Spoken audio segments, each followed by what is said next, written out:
Good afternoon, everybody. So it's been a while since I last posted, and I had some time today because we had a snow day, so I didn't have to work. Yay. But I got this really interesting comment a couple days ago from, I don't know the person, they don't follow me, but it was on my Paganism documentary. Now, for those of you that don't know, the Paganism documentary is something I wrote, directed, was in, I filmed it, I edited, I did all the work for it over the course of 9 months. It was for a college project, and I got like a B+ on it. It was really good. I'm very happy with the way it came out. I just wish it could have been longer, because 2-hour documentaries are way cooler than 30-minute ones.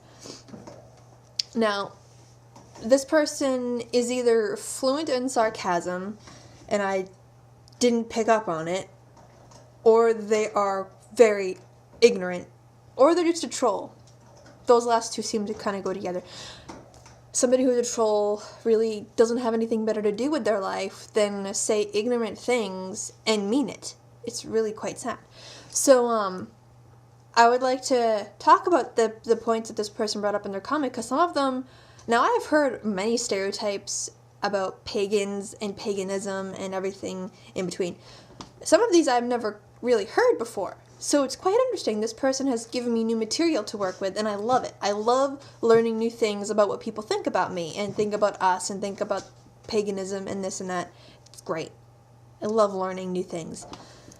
So the first thing this person brought up about pagans is that he says pagans just love to smoke marijuana. Sure. I don't recall discussing that in my documentary, but whatever, that's fine. So pagans just love to smoke marijuana. Wow, it's dark.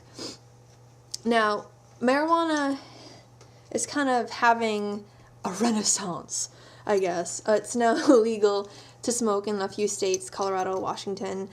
I'm not sure where else, though. Where I live in Maine, near Portland, Portland is now marijuana A-OK. You can smoke marijuana freely, legally, whatever, in Portland, and that's great. That's awesome.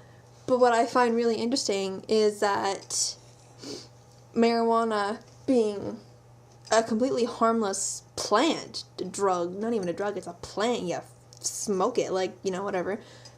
You're being crazy. So what I find interesting is that this honestly harmless recreational smokable plant is being associated very negatively, of course, with pagans, and I'm not sure what pot has to do with paganism. I really don't, and I never have. And here's where I'll explain my perspective, being a pagan and knowing a lot of pagans. I don't smoke pot. I have before. I may again in the future. It's not something I do, really. My husband, not really. Most of our friends don't smoke pot. All of our friends are okay with it. However, most of our pagan friends do not smoke pot, while most of our non-pagan friends do. Yeah. So, marijuana, regardless of your religion, Christians smoke pot, Jews smoke pot, atheists smoke pot, I'm sure casual Buddhists do too. Everybody, regardless of demographic, will probably smoke, not everybody, but somebody in every single demographic probably smokes pot, or is at least okay with it. Now, I don't care. I'm totally okay if you don't like pot. It has nothing to do with being pagan or anything like that.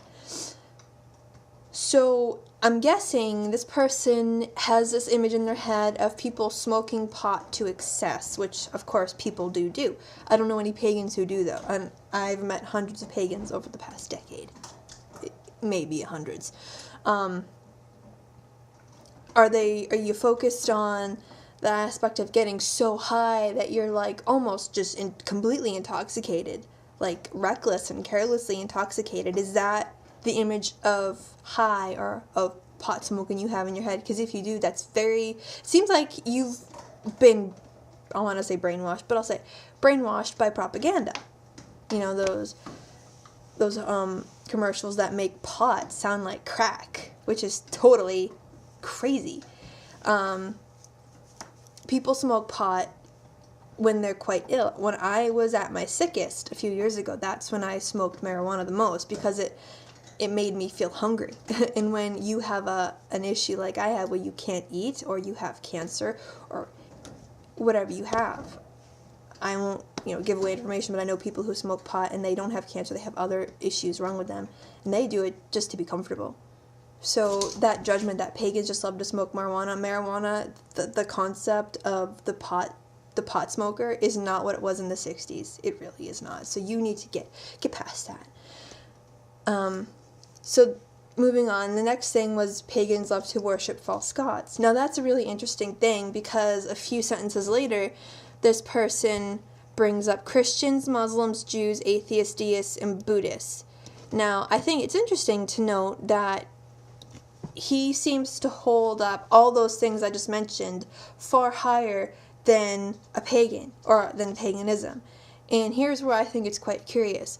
Buddhists don't have a god. Buddha is not a god. Buddha is a person. Some people who, it's totally okay if you don't know a lot about Buddhism, which I don't know that much, but it's okay if you think that Buddha's a god. But you just need to be aware that he's not. So this person saying pagans love to worship false gods, and later on he's holding up Christians, Muslims, Jews, atheists, deists, and Buddhists above pagans. So Christians and Muslims and Jews, can they agree on who God is? Yes, they have the same God, in my opinion. It's the Abrahamic religions. They have the same God, but can they agree on it? I'm sorry to say, but some Christians view Muslims in a completely awful way because of how they worship God. Same with Jews. If the big three religions, all of which have the same God and basic tenets, if they can't even agree on what God is, your argument's null and void, because one of them has to be worshiping false gods, right? If they can't agree on which belief is the appropriate one, all those gods are false to somebody. Atheists, again, don't have a god. They, in fact, reject the notion of God in general. So at least if false gods are your big, point of contention, atheists don't have a god. Pagans do. Which is more important, having belief in a god or lack of belief in a god? Deists. Okay, deism has been a really confusing thing for me, and I totally support deism. It's just really hard to okay, deists believe in the existence of a god, but that god really has no involvement in our human lives. So if I'm a deist, I can refer to God, not necessarily in a Christian way, just a neutral God. God with a lowercase g, I suppose. In a neutral way, God is there, whatever. But that I believe that God is no consequence to us. He's there, we're here, that's cool. Does he care? Probably not, and I'm fine with that. That's what deism seems to be to me. Again, they don't really seem to care. That's deism. Again, we talked about Buddhism, Buddha not being a god. So your whole concept of false gods, of claiming that paganism and pagans worship false gods, that's flawed logic, especially that you brought up these other religions or lack of religions a few sentences later on. And belief is belief. It's just your experiences and what your life has dictated is true. My life and my experiences have dictated to me, or have shown me, that paganism is the most accurate path or set of paths to follow. I don't care if you agree with me or not. The point is, you can't prove. All gods could be false. There could be no God out there. It's just faith. It's belief. That's it. Okay. Pagans reject human evolution. And Christians don't. Wasn't there just a debate yesterday between Bill Nye and that Australian creationist museum guy? Hilarious. Okay, so pagans, from my perspective, again, it can only be from my perspective because I'm the one making the video, so if you have another perspective, please share, but please be polite about it. Yeah. All pagans I know are scientific. I even recall a quote from the Dalai Lama, I don't know the verbatim, but he basically says, if science disproves an aspect of Buddhism, then Buddhism has to change to fit that. I totally agree. If science disproves something about my pagan Celtic belief, then I have to reevaluate what I believe to fit what the actual scientific truth is. And I know most pagans that I've spoken to would agree with me. Human evolution, like, that's why I'm wondering if this person's being sarcastic, because how can you say pagans who are very involved in natural cycles and in animals and nature and things like that, how can you say that they reject human evolution? I'm not really sure what that means. I'm so confuzzled. Okay, naked woodman cults. I don't know what that is.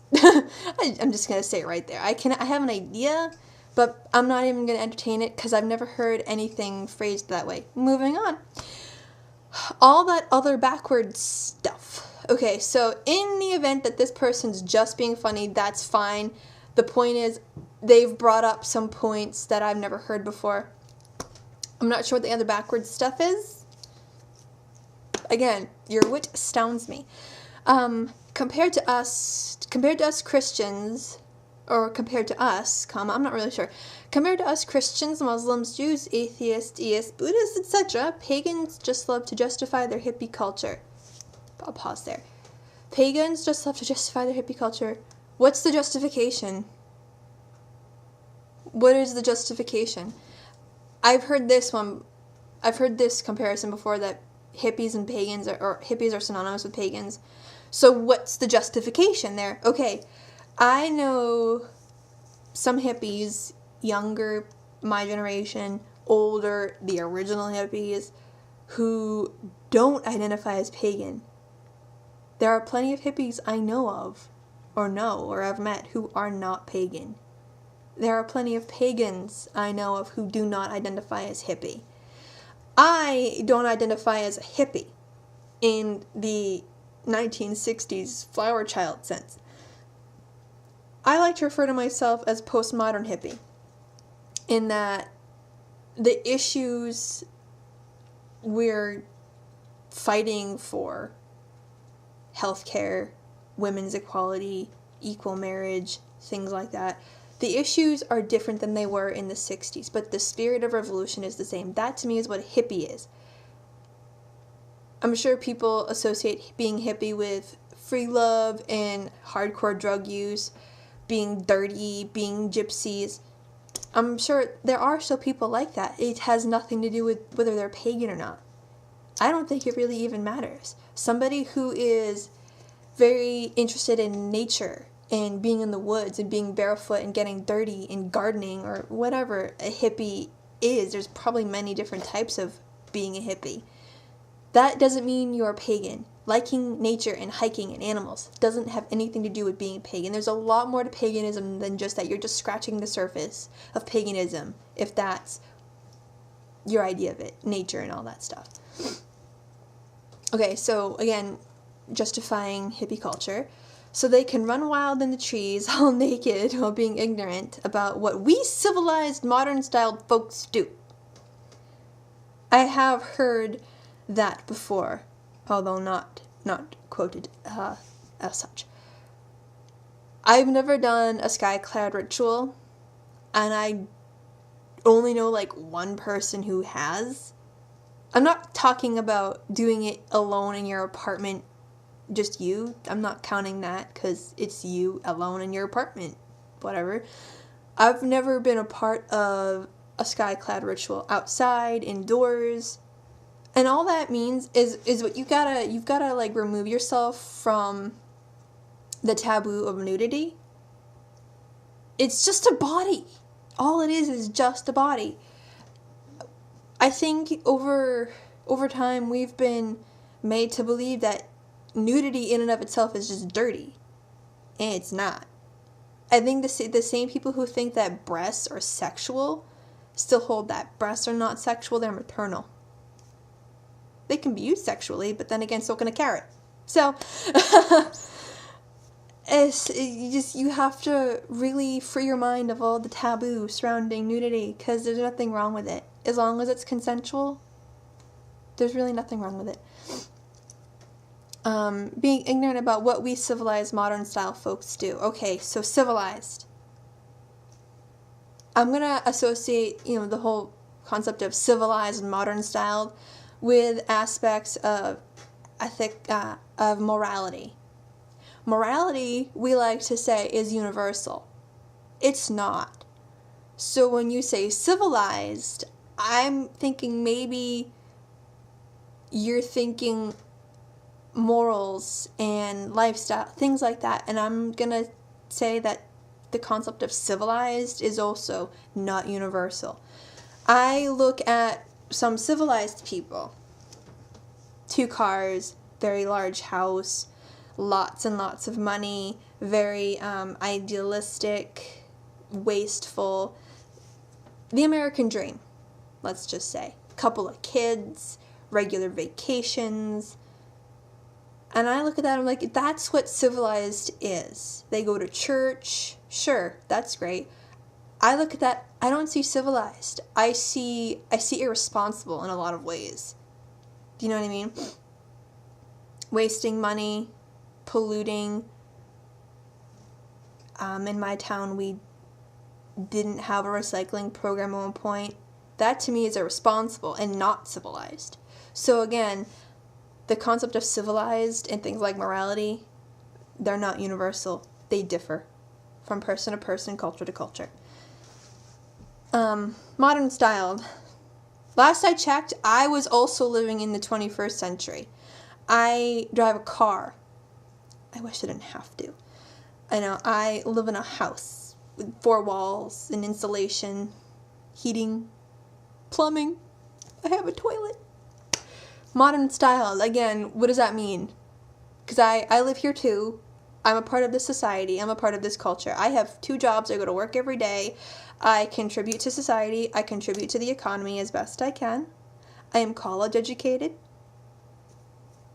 married, all that stuff that we're supposed to do. I did, and I'm doing. Modern styled. I'm wearing regular clothes. Not wearing a corset today.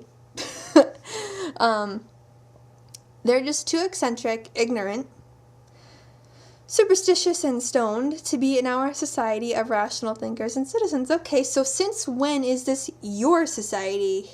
And since when is it your call to make that we don't belong here? Anybody. Not just the person who wrote that, just anybody. Since when is it your judgment to make that somebody who believes and lives differently than you doesn't belong here? Rational thinkers. Again, somebody who wrote that cannot be a rational thinker. I'm sorry. Somebody who works at Fox News and says some of the shit they say that I've made videos of before cannot be a rational thinker. Ignorance must be bliss. Because that's hilarious.